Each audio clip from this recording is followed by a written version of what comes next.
Good evening, everyone. This is Keith Johnson with your Biz Buzz for December 5th, 2024. And business world is shaken up today by the murder, assassination, whatever you want to call it, of Brian Thompson, who is the CEO of, or was the CEO rather, of United Healthcare. United Healthcare is one of the nation's largest health insurers. And what happened was last night he was at a hotel. I think he was walking outside of a hotel in New York, and a person came up behind him and shot him with a silencer several times in the back. He collapsed to the ground.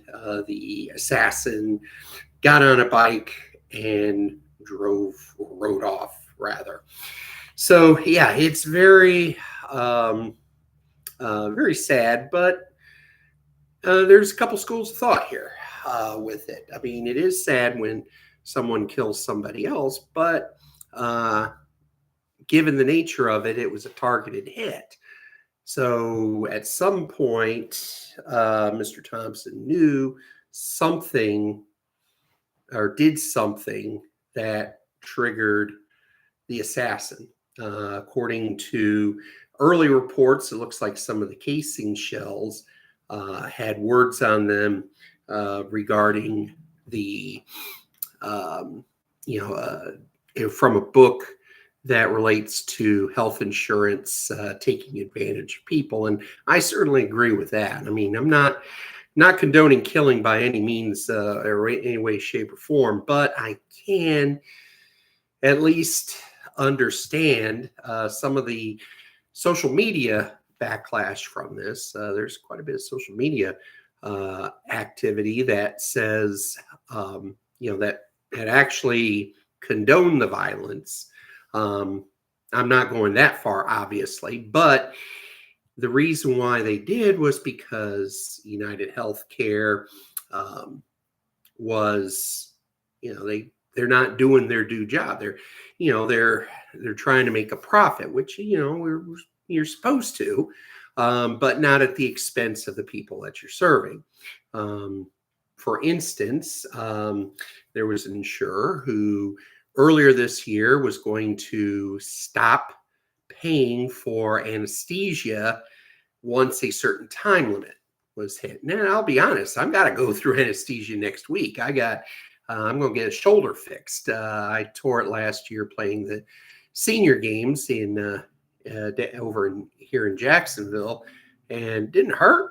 I didn't feel any pain. It aches a little bit, but I have pretty good range of motion. I mean, I'm not, it's not that much of a hindrance, but so I thought, okay, I didn't tear anything. It's a sprain. I'll let it heal. And after about 10 months, it didn't heal. So I got the ball rolling, and here we are. So next Wednesday, I'll have some arthroscopic surgery to reattach the tendon. And that means I've got a month of being in a sling and probably 4 months or so of rehab. So starting next week, I'll probably be off a couple days next week. And then eventually I will be, I'll get back, but you're probably going to see me in a sling for a while. We'll see. I'm trying to learn how to use my left hand a little more. But the thing is, during the surgery, I have to go under anesthesia so the surgeon can work on me. But there was the insurer. They said, okay, yeah, we're not going to pay for anesthesia in the event that something happens during the surgery and they have to keep going. So let's say, hypothetically speaking, I'm not a doctor. I don't play one on TV, but I do the, let's say it's 30 minutes. I don't know, but let's say it takes 30 minutes to fix my tendon. Okay. So, they send in, the doctors and everybody, they send in all the stuff. And so, they'll say, okay, The insurer, I have Blue Cross, they do 30 minutes and it's fine. All right, well, let's say that when it gets in there, the doctor finds something else that's going on. Okay, well, if Blue Cross, hypothetically speaking, but there was one, they weren't the ones. I think it was Kaiser Permanente out in the West, but I'm not 100% sure. It's just, but what they did was they said you can't if something goes wrong and the anesthesia and the operation must be extended, we're not going to pay for the extra anesthesia, and that's wrong. I mean that I definitely empathize with people that called out the assassination on those grounds.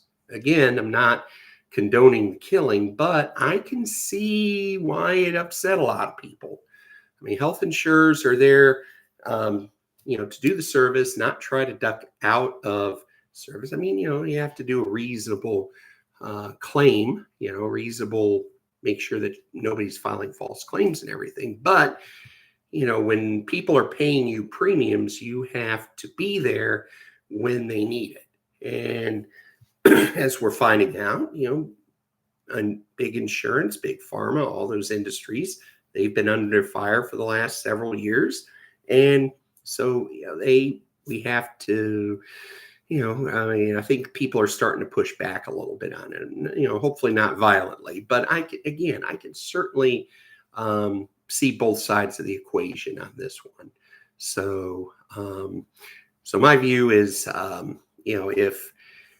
if businesses just took care of their customers or clients or patients, and treated each one as a person and not a profit center, then I think the world would run much better. I'm not for socialism. I'm not for communism. I am a capitalist. I do agree with the need to make a profit, but at the same time, as a small business owner, if I do if I, outside of profits, if I focus on profits instead of my clients, the profits will go away because the clients will not appreciate the good service. I would rather give good service to a client and maybe leave a few dollars on the table. I mean, I'm still, I'm a business owner. I have to make money too, but I'd rather give better service and not be, not focused on maximizing profits and keep the client rather than maximizing profits, hurting the customer and then them leaving and I don't get anything in the long run. So word to businesses, just take care of your customers, take care of all, everybody who comes with you, give them the best possible service, price your products to do that. But in the long run, if you take care of your customers, the rest will take care of itself. That's my view of it. So anyway, that'll do it for today. Tomorrow, it'll be December 6th, and we will have more news coming in. And probably getting early, we'll probably be able to talk about, we will be talking about unemployment. That'll be coming up. The numbers will be coming up tomorrow. So look forward to talking with y'all and have a great evening.